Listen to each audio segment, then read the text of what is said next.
Hey folks, last night was the top 11 on season 10 of American Idol, again, singing the music of Sir Elton Hercules John. Oh, my little Hercules, Hercules, Hercules. Sounds kind of silly, don't it? That actually is his middle name, though. I guess he decided on that when he was changing his name to Elton John. It's a way to make himself seem more macho, because it was a lot tougher back in the day being gay than it is now, and he actually came out as bisexual in 1975, which was unheard of back then. And I can kind of relate to that. That's how I first came out. I first proclaimed to be bisexual. I thought it was going to make things easier because, you know, you don't want to really shock anybody. But all that happened was that the people that kept asking me when I was going to meet a nice girl still kept asking me when I was going to meet a nice girl. So it actually made it harder because I had to come out twice. Elton even ended up marrying women before he finally came out for good in the 1990s. But I'm sure you all didn't come here to watch an Elton John biography, so I'm going to start talking about the show. First off, let me say, I loved Ryan Seacrest's hair. I thought it looked so good on him. He's been wearing the same style for several years now, and it's good to see him change it up a little bit. I thought he looked nice last night. Elton John is my favorite male singer, so in theory, I should have been really excited about last night's theme, but I think if anything else, it just lowered my expectations. I wasn't expecting anybody to come out and do as well as he does, and it's a good thing because nobody did. First of the night was Scotty McCreery singing Country Comfort, obviously not one of Elton John's biggest hits, and it isn't hard to understand why. I mean, it has all the makings of a great country song. Any song that prominently mentions grandma and pickup trucks is usually a sure hit in country music, unless of course it's sang by a flaming homosexual with a 2-foot-tall headdress, glittery sunglasses, and a sequined robe. So I actually think Scotty has a better chance of making a hit with this song than Elton John ever did, but I'm not sure if it's the most brilliant song that he could have chosen. Mostly because on a night where everybody is singing hit songs that are well known and trying to make it their own, Scotty picked a pretty obscure song that fit him perfectly, but it's a lot tougher to really make an impact with a song when, for most people, it's their first time ever hearing it. But I guess it's better to pick an obscure song than to completely butcher a hit song. So maybe it was a good song choice, but it still felt kind of safe. Scotty didn't show us anything that we haven't already seen from him with the exception of the guitar, but he's still, I think he's still popular enough that it doesn't really matter. He did sound great with the exception of the last note, the last deep note. It sounded kind of like a foghorn, so I had to laugh at that. I do think that he won some points with a shout-out to his adorably proud grandmother, though. Wasn't she adorable? The producer wanted him to cut the grandma part in favor of some line about factory workers. That would have been a huge mistake. Scotty said, no. Which was a smart move. What kind of alternate reality are these producers living in? You don't ever, ever, ever ask a country boy to exclude his grandmother. Stephen said, "You did it again for me." J-Lo told Scotty to never doubt himself, and Randy felt like he was at Scotty's concert. Next was Niama Adedapo singing "I'm Still Standing," but she may not be standing for very long after this performance. She tried to turn it into a reggae song, and it was just all sorts of silly. As soon as she took to the stage with that fake accent, I knew it was going to be a total wreck. I mean, putting the fake accent on a few lines of the song maybe would have been one thing, but she even spoke when she was speaking. She spoke with the accent, which was kind of weird. Maybe I should start talking like that when I'm talking about Niama. Yeah, see, it doesn't work for me either. The only thing that could have made it any more silly for me is if she had put in all that silly dancing like she did last week. Vocally, I'm not sure. I don't think it was as pitchy as it has been for her in the past few weeks, but it was really hard to tell because the accent was so distracting, I was almost too busy laughing to really notice. I do get the sense, though, that more and more every week, Niama is becoming more of the artist that she wants to be. The problem is, the artist that she wants to be is so far out of the mainstream in America that she is never going to have a hit record. This is not the Niama that the judges put through to the top 24, or even as a wild card, her days are definitely numbered. She is interesting to watch, in a train wreck sort of way, but I think she stands about a Sanjaya's chance in season 6 of becoming the winner. Jennifer thought that the idea was better than the payoff. Randy thought it came across kind of corny, and Stephen said, "Good for you for picking a song that fit you." Okay, whatever. Next was Paul McDonald singing Rocket Man. Paul's band actually covered this song a few years ago, and according to Paul, it was a disaster, so being the genius that he is, he decided to make it a disaster for the second time around. Coincidentally, this is the second Elton John song that Paul has butchered on the show, and for the occasion he decided to recycle his old funky flowery suit. Well, he says that he's going to retire it after this performance, and he might not have a choice. He might have to retire it because he might not be back next week. They get like a $500 wardrobe allowance. He really should not have to wear the same thing twice. I don't know, maybe he spent all that money on teeth whitening products. Who knows? Actually, though, it started out pretty good. I kind of liked the first half of it when he was singing it softly, but when he really got into it, I thought it fell apart. It is, though, the best that Paul has done in a couple of weeks now, but that's not really saying much, so it might be enough to save him from the double elimination. And he's avoided being in the bottom 3 with performances a lot worse than that, so obviously he does have some fans, but I would not be surprised to see him in the bottom 3 this week. Randy and Jennifer think that there is more to Paul's voice than even he knows. Stephen asked him if he's been watering his suit since it seems to have grown more flowers than the last time he wore it. And he likes that Paul doesn't always hit the notes. You like imperfection, I guess. And next was Pia Toscano singing Don't Let the Sun Go Down on Me. Oh, is she not becoming the most predictable person on the show? I could probably just replay my review of her performance last week or the week before that, and nobody would even know the difference.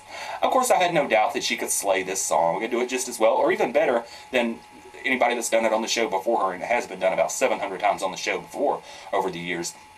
Vocally, it was damn near perfect, but it was predictably perfect, and it's starting to feel to me like she's catching a bad case of what I like to call the Melinda Doolittle syndrome, in which the main symptom, of course, is vocal perfection, to the point where people stop caring. I think she could actually benefit from a sour note every once in a while, just to let people know that she's still human and not some kind of singing robot. Ballad singing robot at that. Of course, she isn't going anywhere anytime soon. Actually, she might be working on a brilliant strategy, though, because it's still pretty early in the game, and she's completely safe for a little while now, so she can do whatever she wants. And maybe she's got some more impressive performances that she's holding back, because the later in the season that you have a moment, and when you peak, the better your chances are at winning. So she's definitely going to have to change it up soon, though, because every winner, minus last year's, of course, had at least a couple of moments. And she's had one moment the first week, and I don't think she's lived up to that again. But it's still perfect every week, But she says if she's still around next week, she plans on singing River Deep Mountain High. Didn't I suggest that for her last week? The song I would have chosen for Thia this week was River Deep Mountain High, which Celine Dion covered, and it's got all the big notes in it, Celine Dion style. And if Thia could have done it half as good as Celine Dion did it, she could have really had a moment. She must be watching me. Hi, Thia! I wonder if she got reprimanded, though, for giving out song spoilers. I hope they don't make her change her song choice, though. Steven said that it proves that Randy was wrong when he told her to stop singing ballads. J-Lo said that she feels Pia is trying to break the barrier. And the voice of reason said that she slays a ballad every time. He was just trying to get her to switch it up a little bit. He wanted her to change gears. Next was Stefano Langone singing Tiny Dancer. Does anybody else get the sense that Jimmy Iovine hates Stefano? He deeply hates him, it seems like. I've noticed over the past couple of weeks, but it really stood out like a sore thumb this week. He seems to be so much harder on Stefano than anybody else, almost to the point of being mean. Well, Stefano says that he likes it, but I don't believe that. Nobody would like that. And I don't think it's helping him. It seems like the more that he tries to please Jimmy and the judges, the worse that his performance gets, and it's like they're sucking the soul out of him. It's like they're feeding on his soul. I mean, he really has been looking defeated lately. Last week, especially during the results show, I don't think he even cracked a grin. He was just frowning the whole time. He almost looked mad, and I don't think that great big frown has been doing him any favors. With all that said, though, I kind of like this performance. I love the way that he said dancer. They ain't, sir. It feels like it lacked a little bit of confidence, though. I think it would have been a lot better if he had his soul during his performance, but I think Jimmy Iovine ate it for breakfast. But he really should not have gone down to the judges' table and sang that last line to Jennifer Lopez. I know I wasn't the only one that was sitting at home saying, "Oh, give me a break." It came across as extremely desperate, and I would not be surprised to see him go home tonight, even though I kind of like the performance overall. J-Lo thinks that he's taking their advice, and she called him Stefano again. Didn't he say he hates that? Well, it can't really be good news for you when one of the judges on the show can't even get your name right. Randy thought that he did a very nice job, and Steven thinks that sometimes Stefano's voice sounds a little bit Broadway, but he thought he nailed it last night.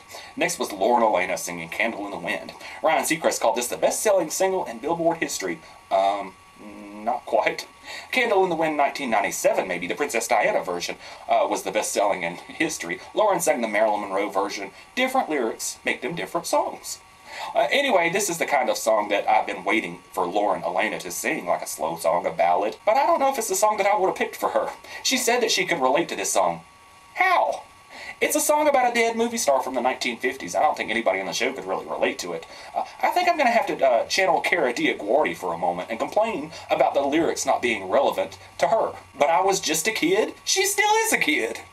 This song worked for Elton John because you believed that he felt the lyrics, and with Lauren, I think the meaning of the song was just completely lost on her, and she didn't have the kind of moment that she could have if she had chosen a song that would have showed emotion and made her feel believable, instead of just sounding good. And she did sound good. She kind of put a Dixie Chicks kind of feel on the song. I just don't think it was the right song choice for her. I do expect her to be safe, though.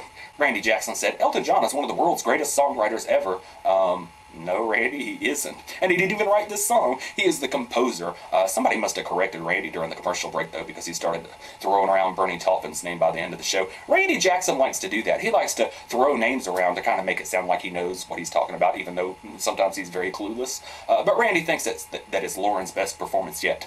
Steven said, "I've loved you since the first time you laid eyes on me." And J-Lo said that it was amazing, beautiful, and the best of the night so far. Next was James Durbin singing Saturday Night's Alright for Fighting. Not a surprising song choice for James. I guess it was a little bit predictable, but it was the perfect song choice for him. Now, I know that I complain a lot of times about Pia being predictable, and I guess the song choices are as predictable for James as they are for Pia. But the reason I'm not complaining about it as much with James is because, unlike Pia, he isn't always vocally flawless. So you never know if he's really going to be able to pull it off or not. But I thought he definitely pulled it off this week. Plus, being predictable with lots of energy and working the crowd is probably going to rally up the voters more than standing in one spot and singing a slow ballad and being predictable. But I do think it's time for James to pick a song that will maybe show a softer side of himself, so people won't forget that he's a good singer too, and not just a shouter. But this was a really good performance. James started out in the upstairs crowd and then came down to the stage and did a lot of jumping around. He got up on the piano to sing, and then when he jumped down, the piano burst into flames. I was waiting for something to go terribly wrong, but it never did. Well, the scream at the end of the song was kind of sloppy, and it sounded like he might have caught on fire, but he wasn't on fire. James did say that he had a lot of product in his hair, and he was afraid of having a Pepsi moment. Way to make a shout out to the advertiser's competitor.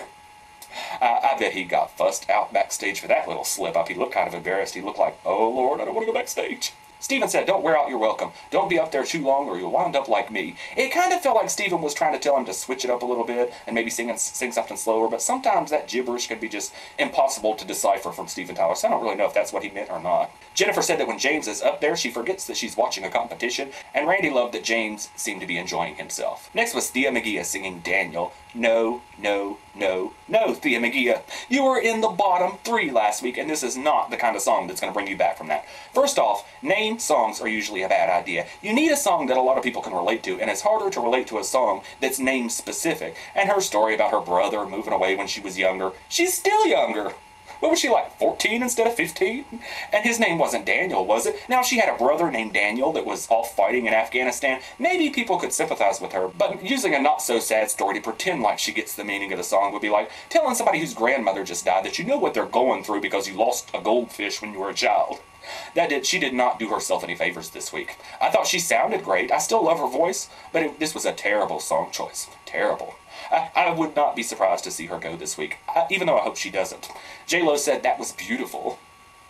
Hey, that was Steven's line. Why did you steal his line?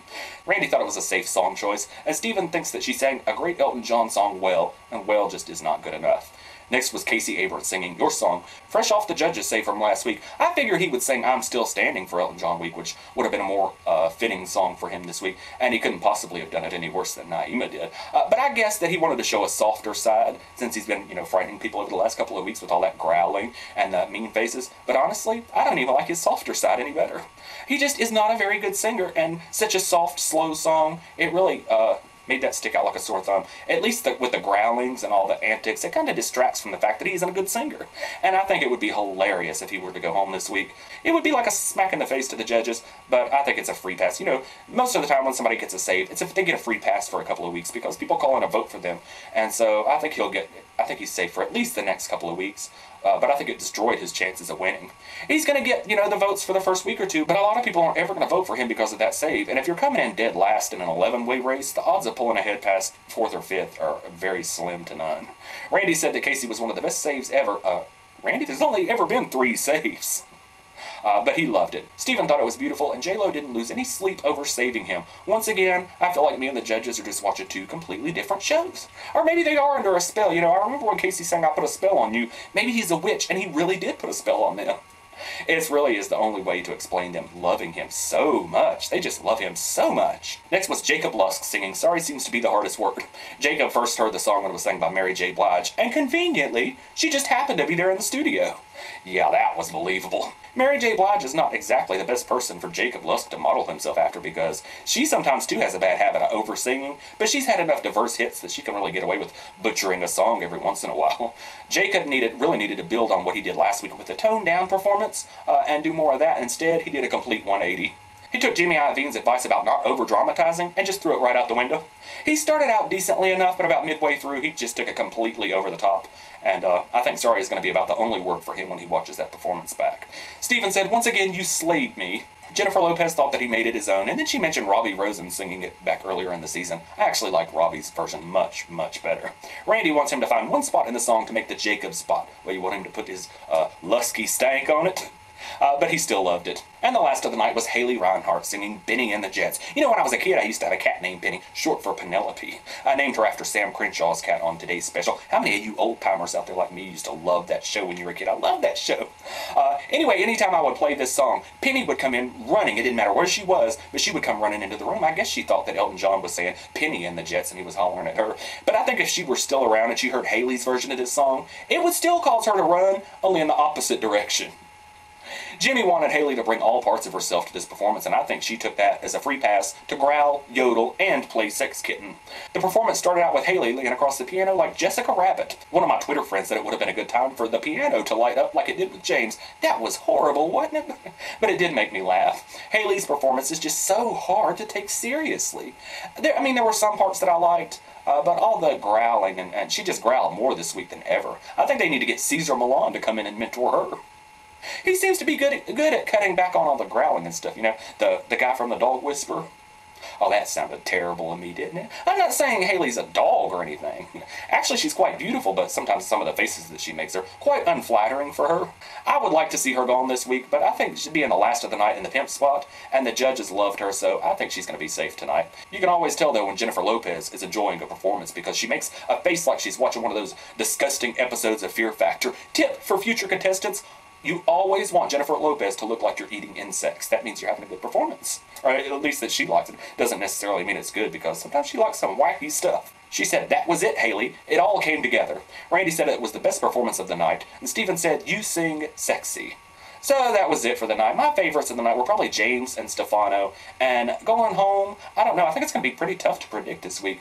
Part of me thinks that it's going to be Thia and Stefano. But the fact that they were both in the bottom three last week might be enough to rally their fans into saving them. So I think I'm going to go with Paul and Niama. But Paul hasn't ever been in the bottom three, so I don't know. I'm probably going to be wrong this week, so I'm going to be wrong no matter what I say. So I'm just guessing at this point. Anyway, tomorrow night is the results, with 2 people going home and performances from Fantasia and somebody else. I don't remember who. So anyway, who do y'all think is going home? Who do you think had the best performances? Were you really impressed with any of them? Nobody really blew me away. But maybe next week. Maybe next week when Pia sings River Deep Mountain High, if they still let her sing it. Anyway, I'll see you folks later.